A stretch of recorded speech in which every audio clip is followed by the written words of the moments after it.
أعوذ بالله من الشيطان الرجيم. بسم الله الرحمن الرحيم. الفرق الذي بين جماعة المسلمين وبين الفرق المنتسبة للتوحيد في معرفة لا إله إلا الله، كلمة التوحيد، هو أن المقصود أن التطبيق العملي للا إله إلا الله هو ما عليه جماعة المسلمين. المقصود أن التطبيق العملي للا إله إلا الله هو ما عليه جماعة المسلمين، وأن هناك من يقول كلاما هو حق يريد به باطل، فيزعم أنه يجب معرفة لا إله إلا الله، ولكنه تارك للجماعة ولا يعي ما يقول. فمعرفة لا إله إلا الله يمكن الكلام عنها أعواما، لذلك يسأل: ما حدود معرفة لا إله إلا الله؟ هل يكفي أن نقول لا معبود بحق إلا الله حتى نحقق كلمة لا إله إلا الله؟ ثم نسألهم: هل ينبغي شرح معنى العبادة أو لا؟ وشرح معنى بحق أو لا؟ وشرح صفات الله أو لا؟ وكم صفة يجب شرحها؟ وشرح الطاغوت والكفر بالطاغوت وعدهم يعني ذكر أعداد الطواغيت التي يجب، ما هي أعداد الطواغيت التي يجب الكفر بها حتى نحقق معنى لا إله إلا الله، وكذلك الولاء والبراء، وكذلك نواقض الإسلام.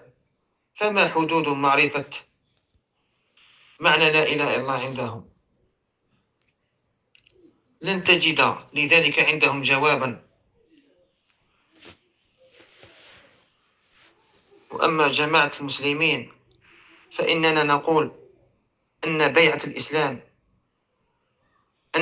الإسلام هي التطبيق العملي للا إله إلا الله، ومن بايع فقد علم أنه لا إله إلا الله، لأنه نطقها واتبع من يقوم بها. ولا شك أنه إذا اتبع الجماعة فلا يتبعها إلا بعد العلم بدعوتها وفهمها والإيمان بها، إلا إذا كان منافقا ومن في قلبه مرض، وهؤلاء ذكرهم الله تعالى في كتابه. ولا شك أننا نبين لقومنا أن الجماعة أو لزوم الجماعة في الكتاب والسنة، وأن تارك البيعة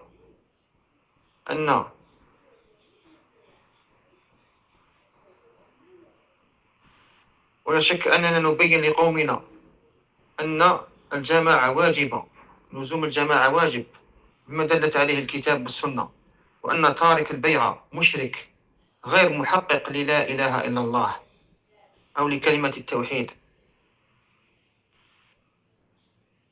والذي يبايع على الإسلام فهو يبرأ من كل قوم من كل دين سوى ما عليه جماعة المسلمين وإمامهم، ويسلم نفسه لحكم الله طوعا بلزوم الجماعة والقول بما قالت وتحريم ما حرمت وإحلال ما أحلت. فهذا الإيمان بحكم الله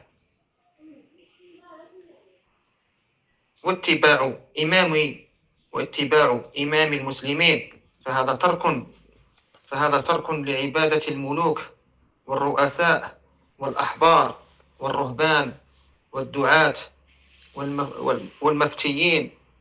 والمفتيين،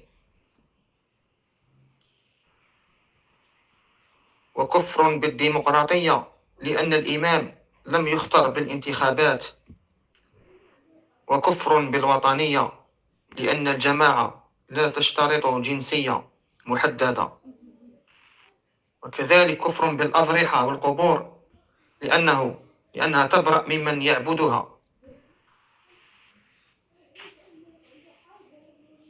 والجواب يعني لو سألتهم: ما هي حدود معرفة عدد الطواغيت التي يجب أن نكفر بها حتى نحقق لا إله إلا الله؟ وما هي عدد العبادات التي نحققها حتى نكون محققين لمعنى لا إله إلا الله؟ وغير ذلك كذلك في الولاء والبراء، فلن تجد لهم إجابة.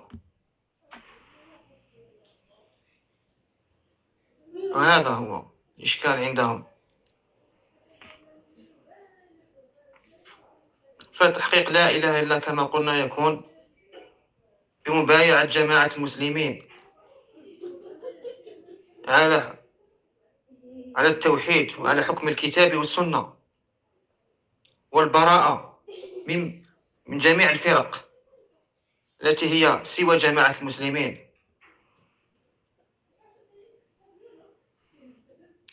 هذا هو التحقيق. هكذا يكون تحقيق لمعنى لا إله إلا الله، والتحقيق لكلمة التوحيد،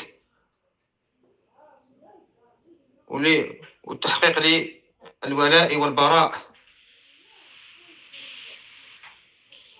أرجو أن يكون الجواب مفهوما، والصلاة والسلام على رسول الله صلى الله عليه وسلم.